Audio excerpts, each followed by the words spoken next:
Hey, welcome to the Huntsville Hustle podcast, where we highlight the small businesses that are the backbone of the Rocket City area around here. And today we're joined by Robin Dauma, and she's a creative force behind Blue Apple Books and South and Pine and Madison. And she's here to share her story and also about an upcoming event she has that's really exciting with the best-selling author Jen Hatmaker, big name out there. So, Robin, thanks for coming on the show.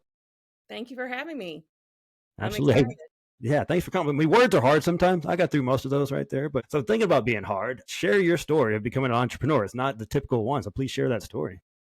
No, I guess it's not, although I'm coming to learn that everybody's story to entrepreneurship is different. So that's all right. It was a public school teacher for a total of 28 years, 26 years here in Alabama, teaching middle school, gifted ed, and high school English mostly.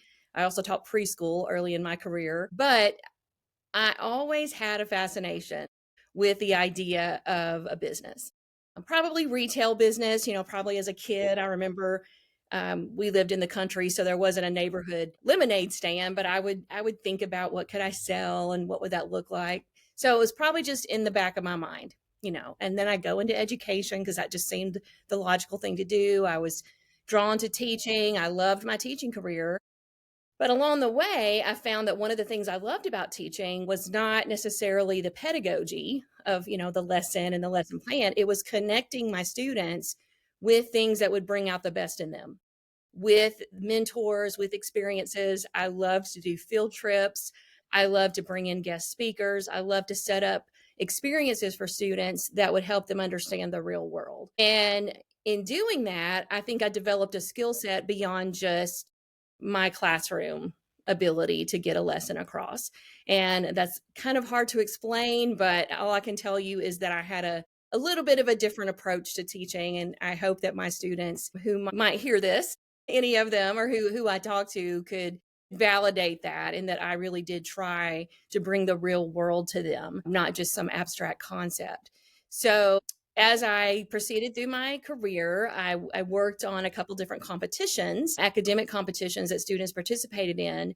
And honestly, a couple of them were very, very blatantly set up to have students sell an idea. Now, that might not always come across as entrepreneurship, but it was in presenting a solution to a problem, or working together as a team to solve a problem.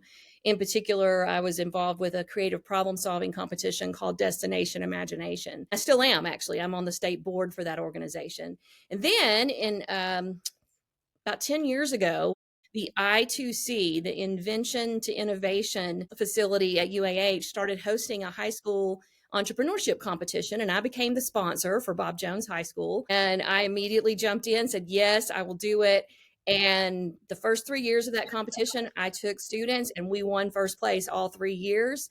And then I retired. So that was a kind of a, I don't know, just kind of lit my fire a little bit as far as watching students do this. I don't know that I did anything in particular except encourage them, but I really saw in them some things in myself that I realized that I had. I didn't have an invention idea at that time, but I did have this desire to make a difference in my community, perhaps through a business. And then alongside of all of that is a love for reading, a love for books. I was one of those kids who took two books to school in case I finished one, and just had that coping mechanism through books, learning about people that I would never have met in real life. I met through books. And I love the fact that my little tiny town in Mississippi had a couple of librarians who saw a middle schooler searching for things to read and put books in her hand. And so along my journey as an adult, as a teacher, as a parent, books just maintained that importance in my life. And as I traveled to various places, we did a lot of road trips as a family.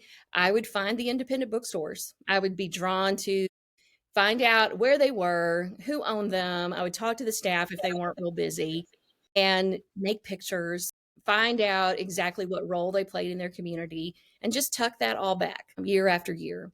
So as retirement drew closer, and I did decide to go ahead and retire when I was eligible, the opportunity to think about an actual brick and mortar store in Madison just became a little bit more real. Interestingly, though, I almost formed a nonprofit to encompass the bookstore. There are a couple of really cool models of that in the country.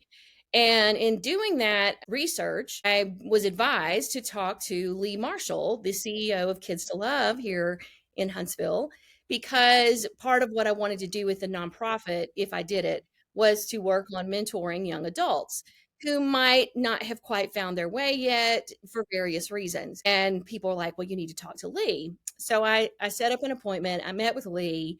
2 weeks later, she offered me a job, which is not why I went to talk with Lee, but she was very encouraging about the bookstore idea. But I mean, honestly, I told her it was going to be several years. So she hired me to work for her workforce development program as a recruiter. I was able to work for her part-time, did a little online teaching, and also started educating myself about being an entrepreneur for real. I took an online bookseller course. I started meeting with the wonderful professionals at the Catalyst Center and started having this idea that it could actually happen. And somewhere in that time frame, I put something out on social media, somewhat vaguely, that this was something I was considering. And an acquaintance of mine saw that post and she tucked it back for 2 years and ends up, and she's a common acquaintance of ours, that she was a business broker and she knew that I was looking. And so when she got asked to sell a business here in downtown Madison, I was the first phone call she made. And the rest is just kind of history. I got my loan finished. I already had my business license in place. I already kind of knew what my business plan was and got the loan fairly quickly. And last July, bought South and Pine, the existing home and gift shop in downtown Madison, and transformed the sister store to it, which had been a children's boutique, into Blue Apple Bookstore, which I'm sitting in right now. So we've been open just at a year, the bookstore portion, but we had the advantage of also coming into an existing business. So I had vendors already in place. The store was already furnished.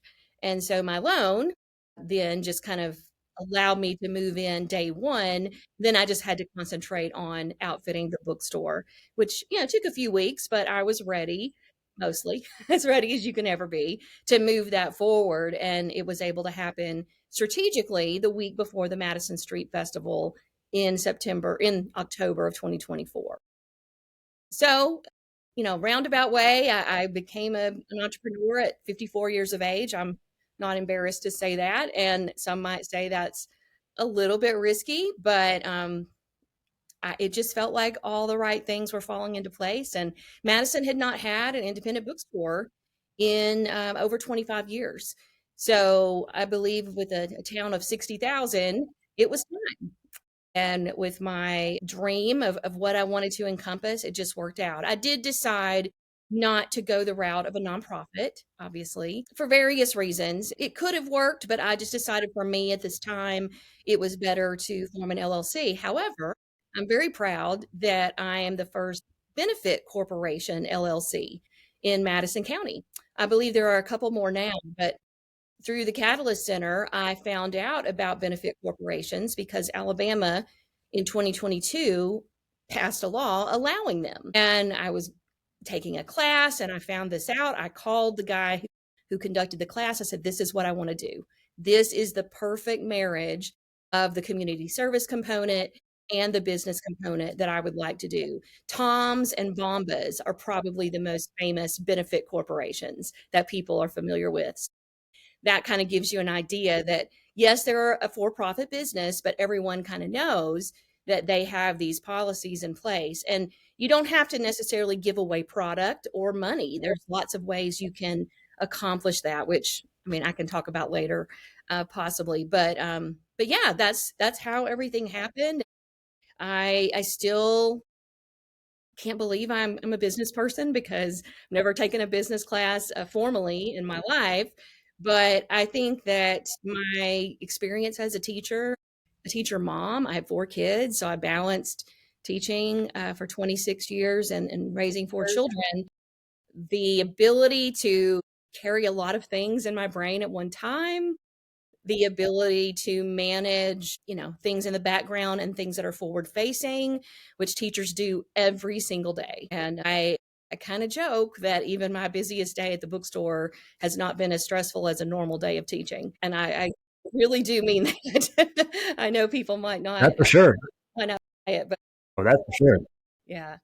So that's not a That's yeah, that story's not yeah. I very was just gonna short. say, yeah, that It was we've a had winding road. teachers on here that yeah, it's not a typical route to entrepreneurship, but some of the best business owners I know are former teachers, just Yeah. for the exact reasons you named right there. There's so much going on. You have to keep up with chaos. You're calm in the chaos. You know how that works. So, and Usually, being a yes. mom on top of it, you marry those two together, and yeah, you're ready for business for sure. Yeah. So a lot of people, they hear your unique name and like, there's got to be a meaning behind it. What's the meaning behind the name of your business? Yeah. So I was a kid who didn't really necessarily fit in my small town all the time. I had some people who guided me, including my parents, of course. And I got kind of forced to go to the summer program in high school called the Mississippi Governor School. And I did not want to go to this program. It giving up part of my summer with my boyfriend.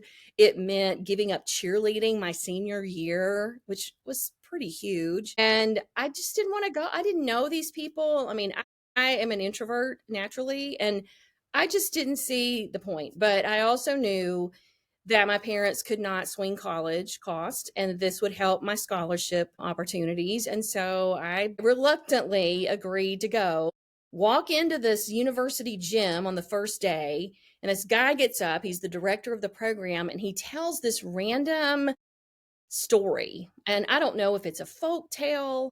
He has passed on, unfortunately, so I cannot ask him about the story that he told, but he told this story about a tree that had random blue apples on it, and how the other apples and also the people that saw it, like, he personified this blue apple as basically the unknown part of life, and the unknown parts of life that we don't know how they're going to taste, if you want to continue the metaphor. And he kind of challenged us that day that we were all in the middle of something new, and that hopefully we would make the best of it. And I was still skeptical, but I remember some part of that getting into my brain and me going, okay, well, I'm here, let's do this. And then, as you might predict, 3 weeks later, my parents basically had to drag me off of campus because I did not want to leave these people that I had met and that had become some of the most important influences in my life. And in fact, that experience kind of drove my life, my young adult life. There were so many, I won't go into the details, but just that domino effect of decisions that started with that time at Mississippi Governor School. And they internalized that idea of you don't always know what something's going to be like. After I graduated college, I loaded up everything I owned and drove to Washington State, where my now husband lived, because I'm like, well, we live across the country one another. This isn't going to work unless we live in the same state. So I just drove. I had $200, literally had $200 in the bank. And 9 months later, we got married, and 33 years later, here we are. So I don't always embody that, because fear is real and conditioning is real. But I've tried to. And when I became a teacher, number one, I wanted my students to know something about me. I do think, obviously, you can take that too far, but in introducing myself, I would tell the story of the blue apple. I would also tell them about how my mother made me do public speaking when I was 12 and I hated her, and how I understood that fear. And so, just as an introduction, I would tell the story. And I would always have a blue apple of some sort. I have lots of them around the store too. And I would have them do a little activity surrounding the blue apple. And it became a touchstone for me with my students. Whenever I would use that terminology with them, either in a group or individually, they would understand that I was pushing them, that I believed in them, and that I wanted them to take that step. So it just became a thing as a teacher. I also played around with a blog, back when that was a thing, and it was called Biting Blue Apples. So it's just been a part of my life. So there was just almost no other choice but for me to call the bookstore Blue Apple Books. So it's just about taking. It's more than just risk taking, though. because risk taking can just be for an adrenaline rush, right? It's about, intentionally deciding, or sometimes, like in the case of me going to the governor's school, sometimes you're kind of force fed blue apples. Sometimes they come from peer pressure, and sometimes blue apples might not be great, but they usually change us. Those are the moments when we look back in life when we stepped out into an unknown that change us and make us who we are. Man, yeah, that's a cool name too. I love the story behind it. I love knowing people's why, so to speak. So when you had your vision of what you wanted your store to look like when people come in, what's kind of, you're big on experience. You wanted your students to experience, real life and your experience at the Mississippi College thing. So what do you want people to feel like when they walk into your place? I want them to feel relaxed. I want them to, as best as they can, kind of forget about what was pushing on them before they walked in the door. I want their senses to be filled but not overwhelmed. I want them to see and hear things that make them feel comfortable. I want them to feel accepted and included. I want them to see their demographic reflected in the books on the shelves, the authors who write those books, and the titles of the books. I want the staff to welcome them. I want them to feel curious. I want them to wonder why that book is on the shelf or why are those books in this category. I want them to want to connect. Now, it doesn't mean I'm going to force a conversation. Connecting can mean a lot of things, but curiosity, connection, creativity, those are all very important to me, those keywords. And Man. I also am very thankful because we did have the sister store, South and Pine, already here because it's got such a comforting, the former owner outfitted the space beautifully. And I changed a few things, but honestly, the foundation was so great. I didn't change much. And we have our own line of diffusers and bath soaks and candles and room sprays. And one of the things people always say when they come in is it smells so good. So and that plus the books, like you couldn't recreate the scent if you tried. But I love that people also, because smell is a very powerful thing. I don't want it to overwhelm them, but I love the fact that people do say, oh, it just smells really good in here, or, oh, I like that music. And I just want them to feel at home. We have a seating area with comfortable seating, and I just love it when people just walk in and grab a book and sit down. So Man, relax. don't you need some of that in your life? You listen right now. Don't you need a little bit of that in your life? We've all gone to a business that didn't smell good. If you gone the other way, like a place that doesn't smell good, you don't stay very long, right? You want to go somewhere where you feel relaxed, comfortable. You got to go check them out now that you know their story, right? So, as the business owner, what's been your biggest learning curve? Well, like I said to you earlier, I've never taken a business class in my life. So I have had to learn a whole lot of things about, analytics and predictive finance. And I don't love that. I'm gonna be honest. Like my brain, I understand it academically, but it's just not what I want to spend my energy on. So I can procrastinate on that. So I've really had to push into that. Probably practically speaking, it's learning how to prioritize and delegate. As a teacher, one of the things that's interesting though is you're kind of in your own little universe, right? Except for faculty meetings and bus duty, you go in your room, you shut your door, and you're responsible for everything, the discipline, the lesson, the technology, like you're it. And I've had to learn that that is not a good model for a retail business because I'm going to crash and burn. So learning how to pick the things that only I can do, right? And then I have 5 part-time staff members and they are amazing. And I really want to empower them to kind of lean into the things that they like about the business so that when they are here, I can maximize their skills and have them accomplish things that they can do so that I can do the things that only I can do. And as a task oriented person and as an independent person, I don't like asking for help. That has probably been my biggest challenge, but I'm getting there. I am getting there and I'm making progress. It's a tough one. I think everyone struggles with it because it's your baby, right? It's Right. tough to turn over and delegate about your baby, but if you're ever going to grow, it's something you have to do. So you've mentioned the Catalyst Center a few times.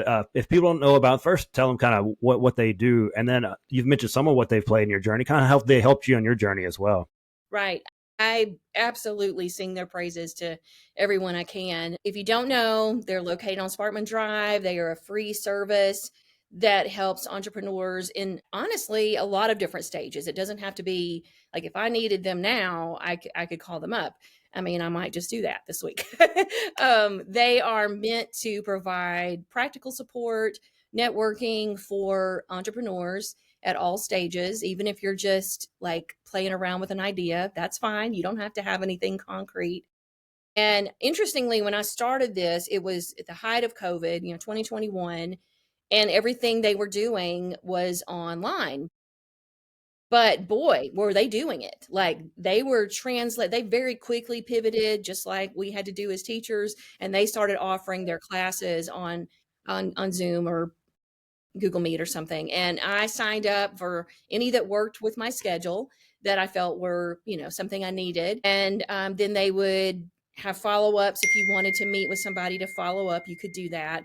And that's what happened when I followed up about the benefit corporation. So what they provide, I think, is just that checklist, if you will. I mean, not literally, because obviously everybody's different. But when I took that class and then I learned about this, I'm like, there is something I can do now. It doesn't feel nebulous.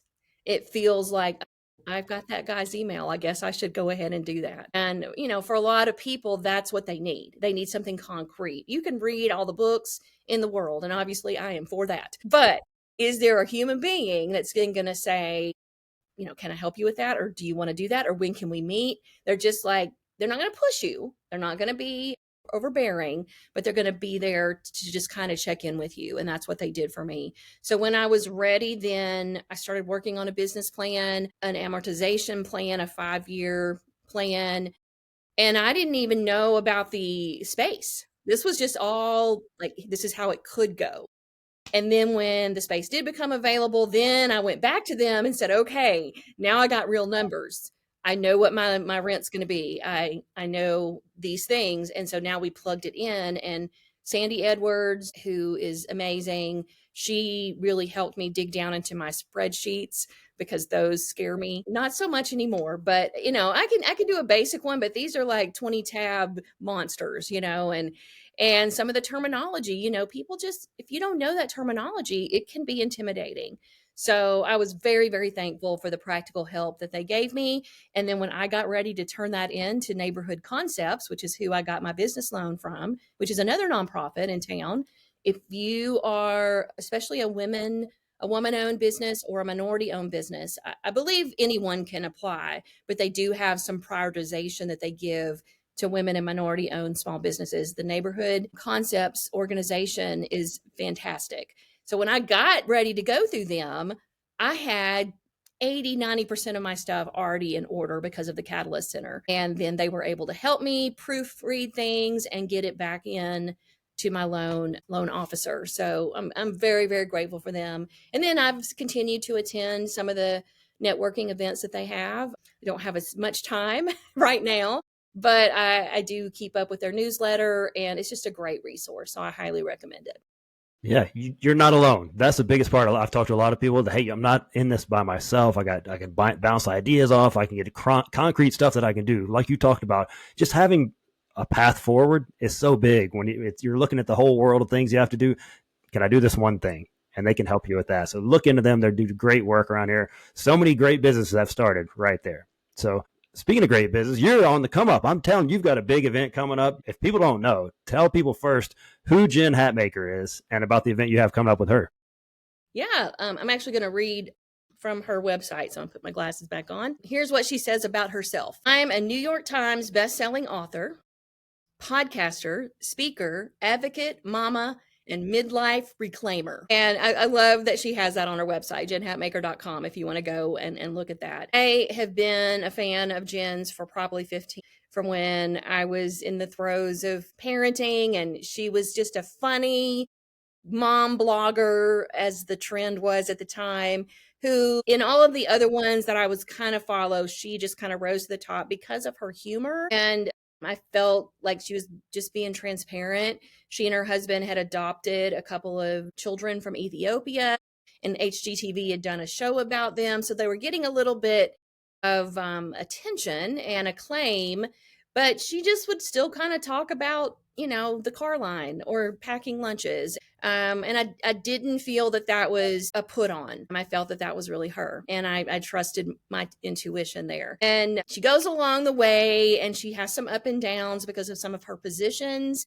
And over the course of the last decade, and I helped launch a couple of her books. She asked for readers to help. Actually got to go to her house a couple times. So I do have like that personal connection. Like she wouldn't know me probably if she saw me on the street. Well, she might now because we're doing this event. Um, but I was a part of a group of women that supported and helped her. And then in 2020, and this is the first sentence in her memoir, Awake, which is what she's doing the book tour for. She wakes up at 2:30 a.m. to her husband's voice texting the woman he was having an affair with.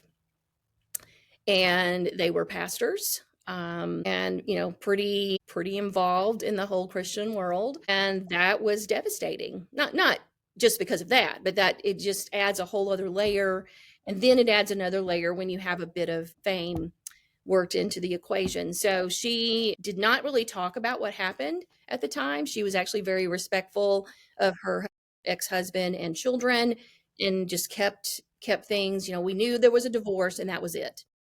But she decided that as her children are older and she wanted to tell her story, Awake was going to be the way that she did that. So 3 weeks ago, this book was released. It's now number 3 on the New York Times bestseller list, just behind, I believe, Matthew McConaughey and I don't know, maybe Brene Brown. I'm not sure who's above her, but it's good company. And getting quite a bit of buzz. Of course, there's going to be people who have different opinions about should you talk about something so personal. But I believe that she has balanced privacy for her family and also just encouragement and transparency for other people that she thinks that she can help by talking about her own experience. So she decided to do a tour, as of course most authors do, and she posted online in the spring, hey, if you're a bookstore owner and you want me to come, fill out this form. And I'm like, 30 seconds later, I'm filling out the form. And her team called me a couple weeks later and they said she's never been to Huntsville. We would love to come. And what do you want to do? So we are actually having 2 events. The first will be here at the store. I couldn't resist doing something at the store. I don't know, maybe that was selfish of me, but I wanted her to come to the store. But we're a fairly small facility. So the VIP meet and greet will be on the afternoon of October 21st, which is the day of her visit. And there's 3 time slots for people to come and have a little bit more of an intimate time with Jen, take pictures, chat with her if they pay for that VIP meet and greet ticket. And then in the evening, we will be at Columbia High School. And Jen will be joined by local author Mary Catherine Backstrom, who on her own has quite a following because of her own writing and humor and online presence. She was on the Ellen Show several years ago and gained a ton of followers from that. And she's a friend of Jen's and was actually on Jen's podcast not too long ago. And she and Jen are going to do this presentation together. I mean, it will mostly be Jen, but Mary Catherine is joining her, will kind of be the moderator for the evening. So I'm super excited about that for both of them to be on stage together. And that's at 7 p.m. at Columbia High School. And it is a separate ticket. So you can choose. And some people are doing both. And if you do both, you do get a discount on the keynote. If you come to the VIP, you get to come to the keynote for a nominal price. Both tickets come with a signed copy of the book, which I also already have here in the store if people just do want to buy a book and they can't come to the event. But that is included in the price of the ticket. So that's a $30 value right there. Yeah, we're just super excited. She's never been here. She's excited. And I just couldn't believe when she announced the tour, she lists 15 cities and, Dallas, Phoenix, Chicago, Madison. I mean, how crazy is that? And that we would be included in that. So, and I'm not saying that was, because of me. I think it's just because Jen wants to meet people where they are, and she'd never been here. So we're also hopeful that Maybe some Birmingham folks or Chattanooga folks will come over and up. The Nashville event sold out in 2 days. It was at Parnassus Books. So maybe, I know we have had some people that have bought tickets that are coming down from Nashville. So it's a pretty big deal. It's definitely the biggest event we have had. And we've had over 30 author events at the store, but this is by far the biggest. So we hope the community will come out and give Jen a warm welcome. And even if like part of her story doesn't seem to match yours, she's just a funny, inspiring person, as is Mary Catherine. And I think it's a fun way to spend an evening with people who are trying to uplift other people. I think we could all use a little bit more of that in our lives. And I'm very much looking forward to seeing everyone on the 20th. Yeah, it's a big deal. I'm telling you, just 15 cities in this whole big country of ours, and one of them is right there. That's got to feel good for you as someone that has a personal connection with her as well. Pretty awesome. So we definitely got to support this, because then we want her to come back, right? We want her to come do another event. So we got to support this one. So, yeah. And not just her, it's like anything else, music or whatever. Word gets out that, oh, that Huntsville people, they're supportive, and it tends, these people talk, right?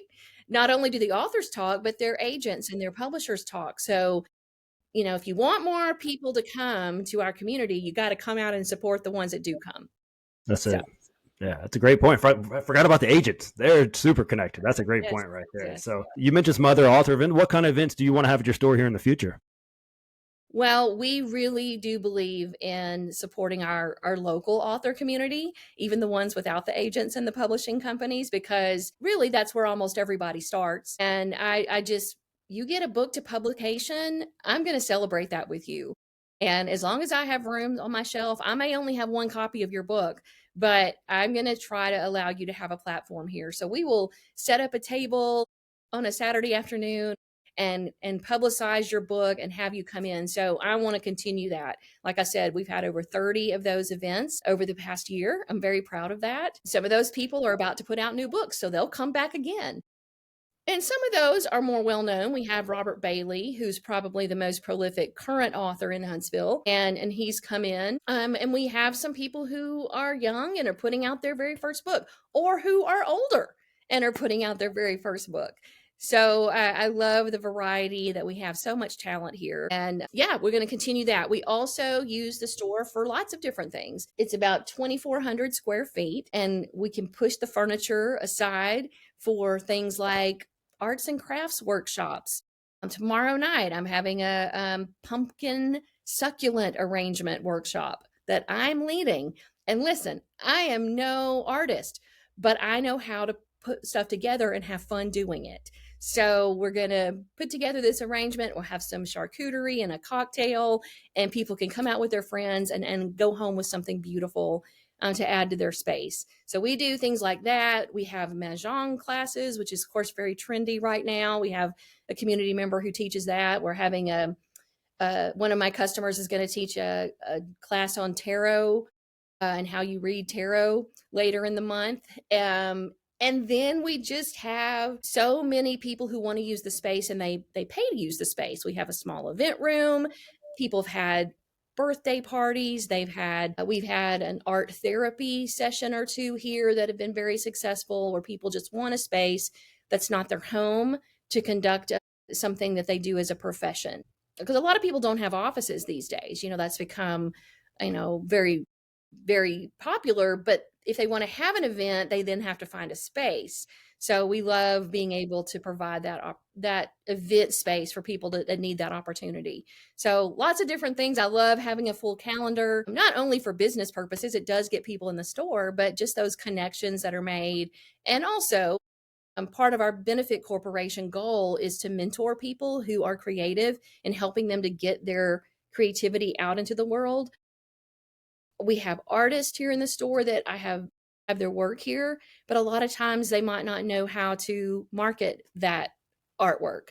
So I can help with that. And then they can have a display of their work and maybe have people come in and talk to them about it. So just a variety of things. I don't ever want the store to just be a place where stuff is sold. I want it to be a place where connections are made.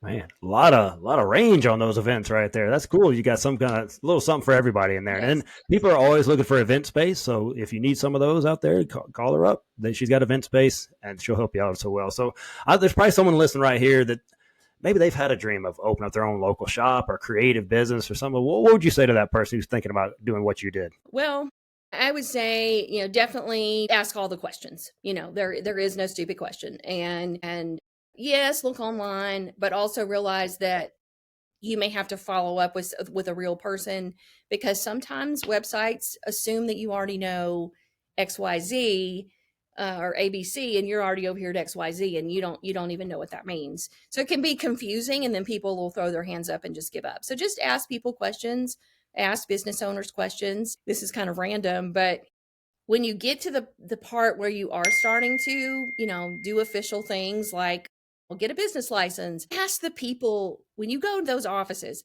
ask the people, what else do I need to do? Because literally there often are 3 or 4 things that you do in a facility, and they don't necessarily tell you that. You kind of have to ask, and that's nobody's fault.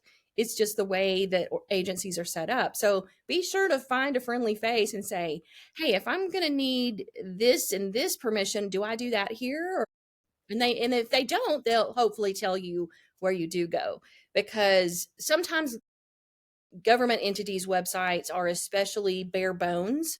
And that's on purpose. They shouldn't confuse you. And they can't hit every type of business. So they have to be very basic. So just push in a little bit, and you'll save yourself a lot of gas and a lot of time backtracking to those places. Go visit other businesses. If you want to open a coffee shop, become a connoisseur of coffee shops.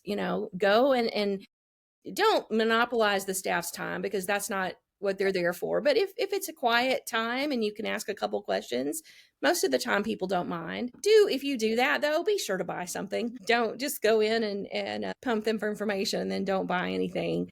That's not good. I don't know. I guess just bite that blue apple and do it. Take a chance. That's my advice. That's great advice. I mean, some tactical, some motivational. I like it. You got to hit a little bit of everything in there. Now it's probably the hardest part of this. It's gonna be the rapid fire part. It's very stressful, but as a teacher and a business owner, it'll be a breeze for you, so you'll be fine. All right, what's the favorite book you've read this year? Well, I'm a nonfiction person, and I should have grabbed it off the shelf, but it's The Barn by Wright Thompson. That's a heavy one. You gotta be ready. It was, but it's life changing. I actually got to meet Wright last month, and so I had read it, and then I also listened to it, and he's reading it. So, and then I got to meet him. So, just for a lot of different reasons, and also I'm from Mississippi, so there's that just connection, even though I'm not from the Delta. But yeah, it's very impactful, and I do have a couple of signed copies left in the store. And I'm Such a great. also I'm also really loving Awake, but I'm not done with it yet, so I didn't want to include it. But I do love Awake. He's such a great writer, and his voice is awesome. I like his voice. So, all right, what's the first book that made you fall in love with reading? Do you remember? Probably Little House on the Prairie series. I mean, that was the era, I grew up in that era when the show was on. We didn't watch a lot of TV in my house, and so that was something that my parents allowed us to watch. And so then I immediately went and grabbed the books from the library, and I can't tell you how many times I read all of them. Little House in the Big Woods is probably my favorite of the series, but yeah, definitely had that impact on me as a child. How about the best-selling book currently in your store? Well, right now I'm selling a lot of Awake That makes sense. because of the event. It is this little tiny book called On Tyranny by Timothy Snyder, and it is a very small tome, but it says a whole lot. And I sell a lot of these right now. There we go. And then the train really celebrates that book. The train really likes that book. It's a big fan. All right, this one's probably a tough one for you, but what's your favorite Elvis song? Oh goodness. Yes, I'm a huge Elvis fan. I was born in Tupelo. So that's like asking me my favorite kid. It depends on the day. I mean, so many. I love Suspicious Minds and Burning Love. S- Stuck on You from his early years, but probably in my heart of hearts, it's a tie between If I Can Dream from the '68 special and How Great Thou Art. Oh, there you go. Hey, if you got Elvis questions, she can also help you with those. If you're going Yes. to the store, ask me. She can help you out. I mean, she's from the hometown. You got to be a connoisseur if you're from the Yeah. hometown, right? So, all right, if there's a movie made about your business journey, who plays you? Oh goodness. So maybe Sandra Bullock.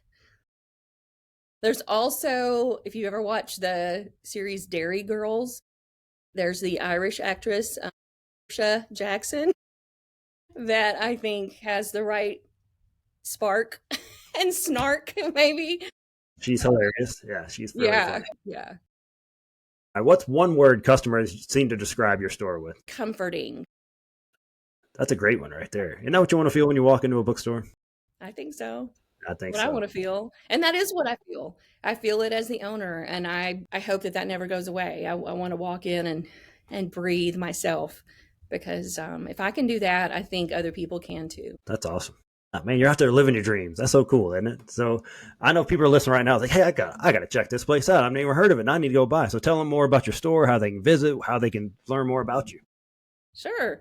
We are, as you can hear, if you hear the train or not, just know that the train is going by right here in historic downtown Madison on Main Street on the west end. 14 Main Street is the address. There's a little complex with Pure Bar and Filthy Gorgeous on Main, and then there's a bridal store, and then South and Pine and Blue Apple Books are right in the middle. And we're next door to one another. There's plenty of parking right out front, almost always. If it's a crowded day, you might have to go down the street, but we also do have a parking lot in the back. A lot of people don't realize they can park there, but they can. We're open 10 to 6 Tuesday, Wednesday, 10 to 8 Thursday, Friday, Saturday, 10 to 3 on Sunday. I know that's a lot of hours. Just Google it before you come. We are closed on Mondays. That may change depending on kind of some staffing situations. We might be able to start being open 7 days a week, which I'm excited about. But that's a big step. But yeah, more stuff is happening in downtown Madison, and we are affiliated with the Main Street Alabama program as of a couple months ago. So that's very exciting. And I'm just thrilled to be here. It's such tradition here. It's a small downtown, but it's mighty. And there's people that have been around a long time, and there's lots of great new things going on downtown. So I'm thrilled to be here. We're also active on social media, both Instagram and Facebook. The both stores, South and Pine and Blue Apple Books, have their separate social media. Blue Apple Bookstore on Instagram, Shop South and Pine on Instagram. And then for Facebook, it's just the name of the stores, Blue Apple Books, South and Pine. Yeah, so that's how you find us. There you go. We'll link all that show notes. You can go click on whichever one you want to check them out, which you want to check them all out. I'm just spoiler alert. You want to check them all out and definitely come out, support the event October 21st. Jen Hatmaker. It's a big deal. She's here. We want her to come back. We want other people to come back as well. Go to those social medias, however you want to get it. Can they get tickets on your website as well? How do they get the tickets? Yes, there's an event listed on our Facebook. We are using an outside ticket source for the event because we have reserved seating. I didn't want people to have to worry about getting there early because it is a weeknight. So we felt like reserved seating was the way to go, which means you have to use a ticket site, right? Because people have to go in and select their seats. So, but there's links to it all over our social media and our event page on Facebook. So yeah, event page on our website and on our Facebook page. So click around and you can find it, or give us a call and we'll help you. There you go. That's it. Thank you so much. This has been really fun to learn your story. I love an entrepreneur's journey, and you've got a really interesting one as well. So keep what you're doing. I love that you're so excited to be at your own place. That's so motivating to watch and see. So keep up with the good work, what you're doing. If you're listening right now, please share this episode. People want to learn her story as well, and more people to know about the small businesses in our area. Go support them. Go support this event, and we'll see you guys next week on the Huntsville Hustle podcast.